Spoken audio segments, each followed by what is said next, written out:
Rasa sakit itu bukan penghalang, justru itu harga yang harus dibayar. Banyak dari kalian itu yang menganggap bahwa rasa sakit itu adalah akhir dari segalanya. Tapi itu justru adalah hal yang salah. Ya. Rasa sakit itu menandakan kalian tidak berada di zona nyaman. Karena zona nyaman itu adalah zona yang tidak pernah bertumbuh. Jadi ketika ada rintangan yang membuat kalian itu harus menahan rasa sakit, kan harus tahan itu. Karena itu adalah momen kalian untuk bertumbuh. Jadi rasa sakit di dalam hidup gue, waktu gue berbisnis itu sangat-sangat banyak sekali. Salah satunya adalah gue pernah sakit yang lumayan parah. Gue harus manggil dokter ke rumah gue. Tapi setelah itu, apa yang gue lakukan? Gue tetap kerja. Gue tidak pernah yang namanya kalah dengan rasa sakit. Gue tetap paksakan kerja, karena kalau seandainya gue tidak kerja, tidak ada yang bisa gantikan gue. Itu gue belum punya karyawan, jadi gue harus kerja sendiri. Jadi ketika gue merasakan rasa sakit, itu gue tetap lawan itu. Karena kalau misalnya gue tidak lawan itu, gue menganggap bahwa itu adalah zona nyaman gue. Dan gue tidak ingin ada di zona nyaman. Gue tetap paksakan kerja, karena itulah kewajiban gue. Rasa sakit yang pernah gue alami, selain dari misal ditipu customer atau ditipu sales, itu banyak sekali.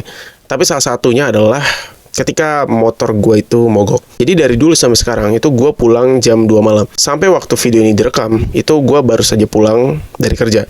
Dan ini sekarang jam 2 malam. Gue dulu pernah waktu pulang kerja itu motor gue itu mogok. Dulu gue itu pernah punya motor fixan waktu awal-awal gue kerja, dan motor gue itu tidak bisa kena air. Kalau misalnya kena air itu langsung mogok gitu. Dan waktu itu gue pulang sekitar jam 2 dan momennya itu sedang hujan. Setelah itu gue pulang dan belum sampai rumah itu motor gue mogok. Waktu itu gue ngerasa bahwa hidup gue tuh sangat-sangat hancur gitu. Ketika waktu itu sedang hujan dan motor gue mogok, gue harus dorong motor gue sampai rumah itu sekitar 15 menit. Dengan hal yang seperti itu, apakah gue berhenti? Jawabannya adalah tidak. Gue tetap lakukan hal yang sama, mogok yang sama, hujan yang sama, dan waktu yang sama. Itu adalah yang namanya melawan rasa sakit atau persisten. Selama kalian masih merasakan rasa sakit, artinya kalian sedang bertumbuh. Jadi dari dulu sampai sekarang itu gue tidak pernah yang namanya libur, tidak pernah berhenti, dan tidak pernah melakukan hal yang lain. Cuma kerjaan gue, dan gue tetap persisten di bidang gue ini.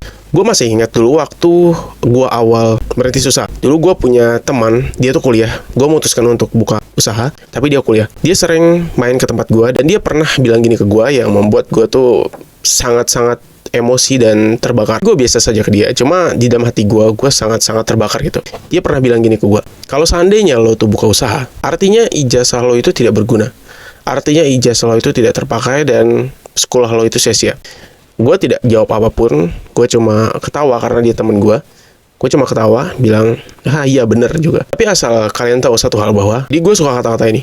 Ijazah itu adalah tanda kalian pernah sekolah, bukan tanda kalian pernah berpikir. Jadi gue tidak pernah menggubris kata-kata seperti itu. Karena kan tahu sendiri bahwa ijazah itu bukan patokan utama ketika kita sekolah. Karena fungsi sekolah itu bukan hanya tentang mencari ijazah, tapi banyak hal yang dibuild dari kita sekolah. Jadi gue tidak pernah menjelaskan itu, tapi suatu saat gue bakal buktikan bahwa gue bakal lebih daripada teman gue itu tadi.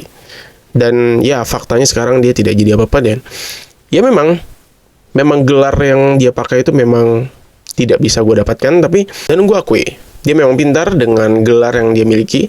Tapi ingat satu hal bahwa gelar itu tidak menjamin akan kesuksesan. Jadi ingat satu hal bahwa rasa sakit itu bukan musuh, tapi itu tanda kalian sedang bertumbuh. Disiplin dan persisten itu tidak nunggu mood kalian bagus, tapi ciptakanlah mood yang bagus dengan kalian disiplin dan melakukan persistence. Harga dari mimpi yang besar itu bukan tentang uang, ya.